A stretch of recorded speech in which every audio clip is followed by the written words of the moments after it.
parentalidad es un proceso psíquico de convertirse en madre y en padre de su hijo. Va más allá entonces de la reproducción, de hacer un niño, va a integrarse en la parte psicológica, afectiva, de valores del ser humano y también en la parte social.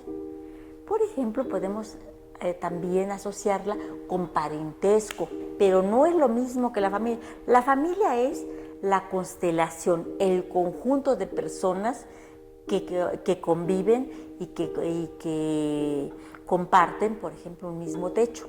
Y con la parentalidad estamos hablando de los vínculos, esta red invisible que hace que se sientan unidos, que participen de las mismas tradiciones, de los mismos valores, de los mismos afectos, aunque a veces los afectos también sean muy complejos, no necesariamente son afectos de amor, puede ser también afectos de ambivalencia, de rencores, de miedos.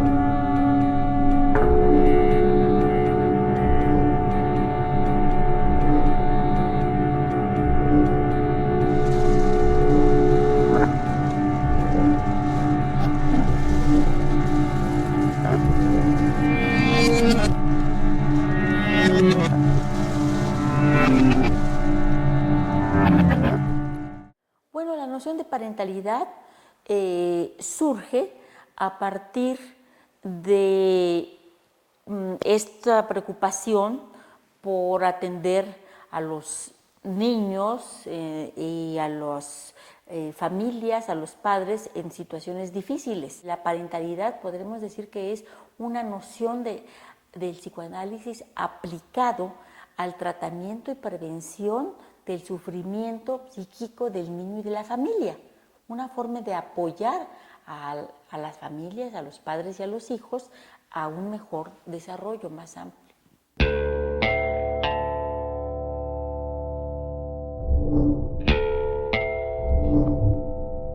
Bueno, principalmente después del fin de la Segunda Guerra Mundial, es decir, en los años 45, 48, principios de los 50, hay una gran cantidad de niños huérfanos, abandonados, de familias destruidas, que requieren atención. Entonces empiezan a crear instituciones y profesionales que se dedican a ayudar a estos niños.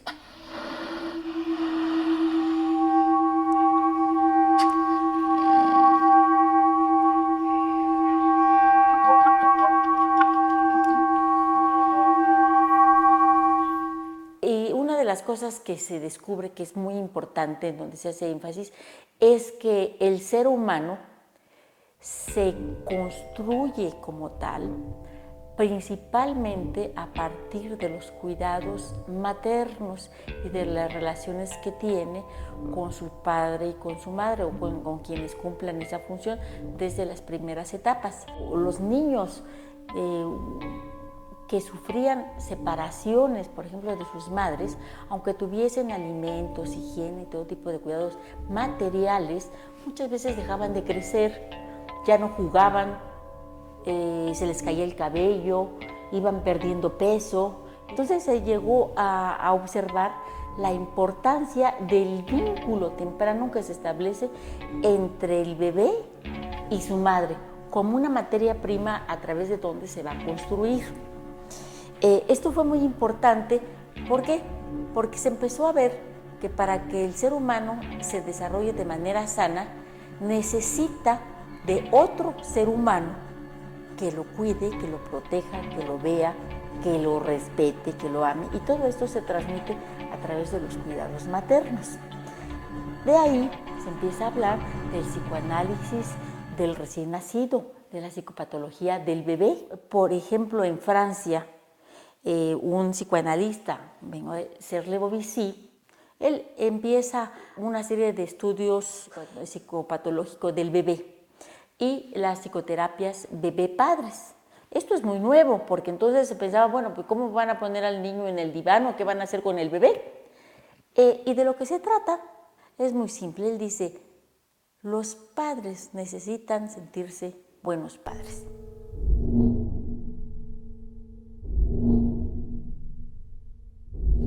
La parentalidad es un proceso psíquico, afectivo, psicológico, en el cual la madre, desde que piensa en tener un bebé, empieza a imaginar a su hijo.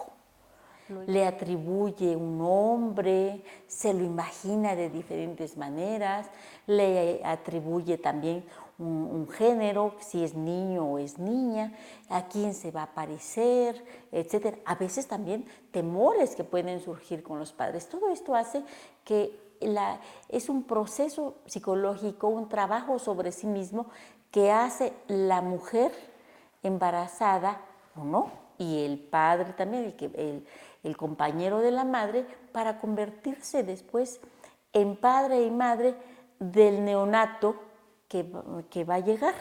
Y ese neonato va a convertirlos, además, va a ser un trabajo propio del bebé, de convertir a los padres en su padre y en su madre. Lo llamamos un proceso de parentalización, porque el niño, desde que nace, el ser humano, nace en estado muy inmaduro, necesita muchos cuidados maternos. Un bebé humano sin cuidados maternos simplemente no puede sobrevivir, a diferencia de otras especies animales.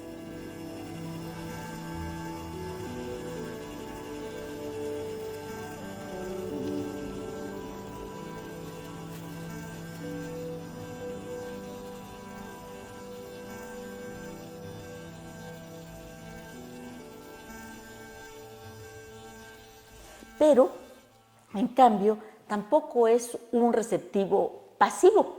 El bebé, desde que nace, tiene ciertas habilidades y una de las más importantes es la capacidad de entrar en relación, de establecer vínculos. Por ejemplo, la reactividad del bebé, la capacidad para succionar el seno o el biberón, la mirada que puede seguir a la madre, el reconocer la voz de la madre, ciertas muecas que la madre va a interpretar como sonrisas.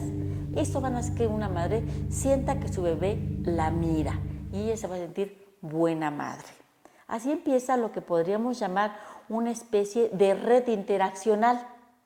El ser humano, para convertirse en humano, atraviesa un proceso de humanización.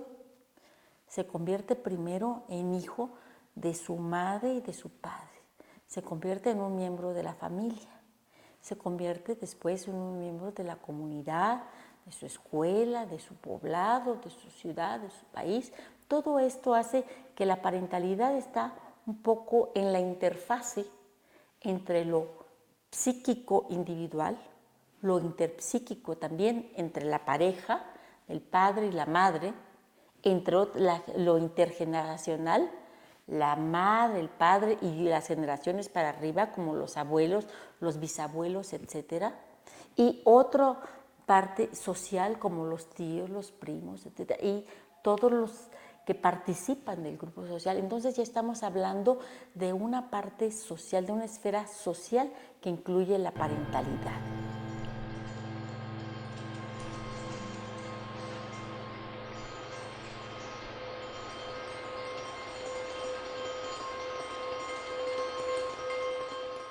Bueno, pues es fundamental, ya decía yo, que es una vertiente del psicoanálisis aplicado al tratamiento temprano y a la prevención del sufrimiento psíquico del niño y la familia. Y más allá aún, el acompañar a los padres y a los hijos en ese proceso de convertirse en padres y madres y disfrutar al máximo de su estatus, de tener un hijo, de ser miembros de una familia, encontrar la alegría, encontrar el gozo, que no siempre es fácil, porque el ser humano, precisamente por su mismo carácter complejo, muchas veces presenta afectos diferentes, encontrados, contradictorios que hacen que el convertirse en padre, el acoger a un niño, no siempre sea muy fácil. Es importante saber que como la familia muchas veces se rompe, cambia, evoluciona, se separa, la ayuda de los profesionales es quizá lo que en otros tiempos se daba de manera natural por los abuelos, por las comadres, por los compadres, por la familia extensa. Y es importante, yo creo, ayudar a construir, a conservar o a reconstruir esa red de vínculos invisibles o a restituirlos, esos vínculos afectivos, esos vínculos que dan seguridad para que se pueda entender también y aceptar pues las situaciones que se dan como de separación. No se trata de negar la realidad, pero de comprenderla en perspectiva.